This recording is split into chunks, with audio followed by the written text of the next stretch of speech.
Mike Moore Media. I'm talking to Debbie Moose in Raleigh, cookbook author, award-winning writer. You've probably seen her articles in our state and other places. She's on the line. Hey, Debbie, how are you? Fine. How are you doing? I'm doing great. Yeah, and Valentine's Day is coming up, and we've got the Super Bowl, and we've got a big race, and you've got something to help us get through all of these in fine style, it sounds like. Yes. You see, the Super Bowl is this Sunday, of course, Mm-hmm. and then next Tuesday is Valentine's Day, and then next Sunday is the Daytona 500, which is like the Super Bowl of racing, only they have theirs at the beginning of the year so we can get all excited about it. Sure. There's a lot packed into the coming week. Indeed there is, and, you could just sort of combine it all, provided your sweetheart is one who enjoys sports. Mm-hmm. Sort of combine all that by using chocolate, but not just plunking a Whitman sampler down on the buffet table at the game on Sunday. Okay. There's a lot of things you can do with chocolate in a savory function. Not just as cakes and things like that. And it's quite good that way, and it's a lot of fun to mess around with that. You ever had anything with chocolate that was not in a cake form or something sweet? Chocolate comes in so many. I love chocolate however it comes, that's for sure. Well, that's true, and it's, good for you and, all those things. So it's a nutritional supplement. Mm-hmm. Yeah. And, I think one day last week was National Dark Chocolate Day, and we celebrated. I thought that was a big event. So, yeah, we celebrated a couple of times that day. But that's every day at our house. Yeah, that suits me. And you're right. It's so good for you, that dark chocolate. Yeah, it's good and good for you. Right. Okay. But, of course, cocoa, cocoa powder, it's great to work that into various kinds of rubs. And, of course, wings for the Super Bowl, wings for sporting events. Mm-hmm. Actually, the price of wings goes up during the Super Bowl because everybody's trying to serve wings. Just like flowers, huh? Just like wings and flowers. Okay. There you go. So I do have a recipe in my wings book for a rub that's really great, and it uses cocoa powder. It's kind of a Mexican-inspired rub. And cocoa, unless you add sugar to it, it's really slightly bitter. It's got a little bit of that chocolate you remember, that flavor you remember, but until you add that sugar to it, it doesn't have that, this is a chocolate bar, this is a chocolate cake. It doesn't tell you that. Mm-hmm. So you can take that and use it as sort of an undertone for different things. Like in a rub, cocoa and then some chili powder, cayenne. You can make it hotter if you want to by how much cayenne you add. Mm-hmm. And then a little bit of cinnamon maybe, some salt, a little bit of black pepper. And the great thing for me about using a rub for wings is you don't have to let it sit as long. If you're going to marinate wings, you need to do that a few hours beforehand. Mm-hmm. But for a rub, you just put it on there and let it sit maybe 20, 30 minutes is sufficient. So you can kind of do that at the last minute. Mm-hmm. Okay. And this rub, I bake the wings in the oven, and it works out really well for that. I've also added a little bit of ground coffee to this rub before. A little bit of coffee, and it goes really well if you rub it on steak. Okay. And then pan sear that. Of course, everybody's familiar with mole sauces from Mexico. Mm-hmm. With the there's always well, there's a lot of different kinds of mole sauces. Most, not all, but most do have chocolate in them. And that's the thing probably people know the most about. It uses Mexican chocolate, which is a little bit different from what we have here. You can find it in the Mexican food aisle at the grocery store, but it's in like a cube. It's hard. It's in a cube. Mm-hmm. And you would cut off some portion of that and use it in the sauce. And it makes Mexican hot chocolate as well. When we were in Mexico, I had that there, and you take a cube of this along with water or milk, hot water or milk, and then stir it really, really, really, really hard till it gets frothy. I attempted to do it by hand. I failed. And so when I got home, my stick blender does a much better job. But it's that different kind of chocolate that goes into the mole sauces. But again, when you taste the mole sauce, you probably have. Mm-hmm. I mean, do you really taste chocolate in there?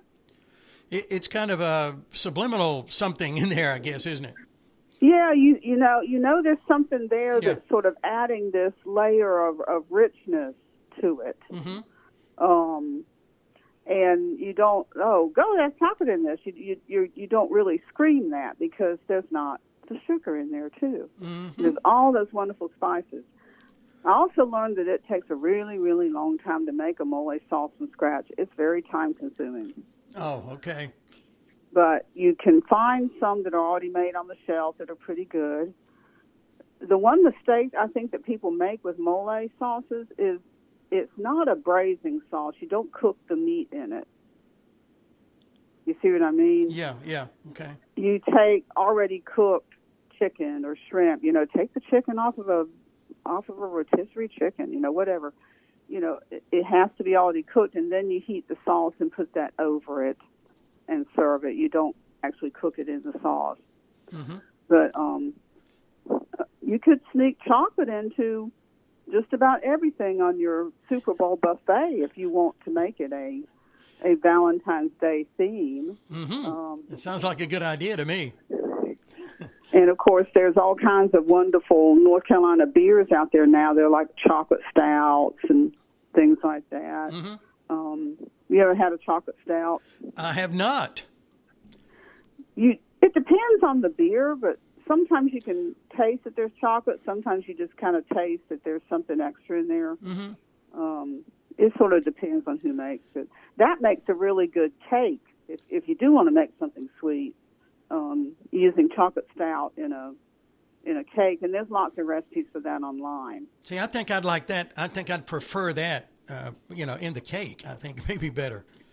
It makes a super moist cake. Mm-hmm. Okay. And there's, like I said, there's lots of recipes for that online. So, are you going to watch the Super Bowl this Sunday, Mike? I will watch in and out, probably some of that. We're not going to be there every minute watching the Super Bowl, but you got to kind of tune that in. I mean, you're just un-American if you're not somehow involved in it. What about you? It's kind of a national holiday. Yeah. Yeah. Okay. I've been to plenty of Super Bowl parties where I never even looked at the set.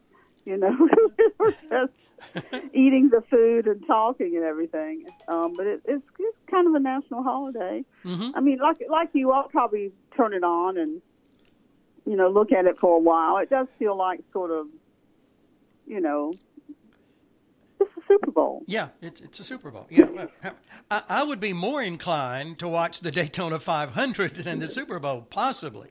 It just depends. Yeah, now I same thing with me. I turn that on and watch a little while. I've been to Daytona 500 parties. Oh yeah. With plenty of food. So you're more of a racing fan. Yeah, that's me. I like them race cars. To be honest, I'm not a big sports person at all, but I am intrigued with, watching the game and watching I like to watch golf. I've, played golf a little bit in school, in college, but, I think it's kind of interesting to see the techniques that golfers use. Is there something we can do when there's a big golf tournament? We'll incorporate some chocolate stuff in that, then see. Yeah. Golf, snore. The problem with golf is there is no food connected with it. That's a shame. The Super Bowl, wings. Yeah. Daytona 500, wings. Uh-huh. Okay. You probably know a friend told me about Chicken Bone Alley at a race. You know about Chicken Bone Alley? No, but tell me. You don't? No. So, well, now this is from a friend of mine who's been to a lot of races. She said that you don't want to sit right down front at a race because people eat their chicken and throw the bones down there. It's called Chicken Bone Alley, so you don't want to be sitting there. I get the picture. But, golf? What kind of food do you associate with golf? Somebody needs to come up with something to help that game.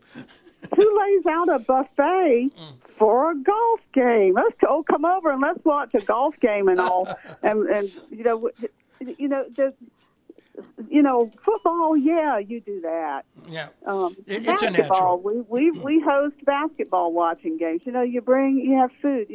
Golf, tennis has the same problem. There's no food potential there. Yeah, There's no who's going to write a golf cookbook? Maybe somebody has, and I've just said that, but that may be an opportunity just waiting for you, right there. I mean, come on, really? You agree, right? There's no food I agree. potential there. Yeah, you're exactly right. Yeah. That's the problem. As always, you're always right on these things. And golf doesn't have enough use of statistics, so that's another problem with it as a sport. But there's no food potential. Yeah. So it's just forget it completely. Well, I'll never watch another golf tournament as long as I live. Well, you can always find something to nibble on. Maybe you'll come up with something next time you're watching a golf game, Mike, you come up with something and I'll let you know. Appropriate and tell me about it. And it'll be chocolate something probably, yeah, for sure. Oh, good. I hope so, because that'll also help keep you awake. Yeah. During the game. But you can sort of, like I said, sort of mix this Valentine's Day coming up with your Super Bowl spread, and honor all traditions, and if your sweetheart happens to be a sports fan, you can sort of cover all your bases there at once. It sounds like it, yeah. Well, thank you for giving us some creative twists, on our chocolate favorites and what to do with. That's good. Thank you. I appreciate that. Well, you're welcome. And we sounded a little crazy this morning, but hey, that's usual. And if anybody would like this specific wings recipe, they can email me through my website, debbiemoose.com, and I will send it right on to them. Okay. In plenty of time for them to use it this Sunday. Oh, very good. And for the Daytona 500 next Sunday. Yeah, and any upcoming golf tournaments, sure. Well, yeah, sure. Enjoy the upcoming events that were clicked off earlier. So thank you, Debbie. It's always good to talk to you. I appreciate that. Hope you have a good Super Bowl Sunday.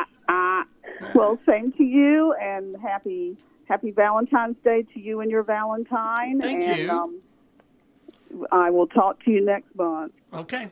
We love talking with you. Kind of got to get I the love word talking to you love too. in there. Okay. Thank you, Debbie. I appreciate it. Talk to you in March. Okay, take care. Oh, that's St. Patrick's Day month. Okay. Thank you, Debbie. Oh my gosh. Okay. Okay. We'll talk to you then. Okay. Bye. Bye-bye. That's our friend Debbie Moose in Raleigh. We have our get-together here, as you just heard, the second Thursday of the month.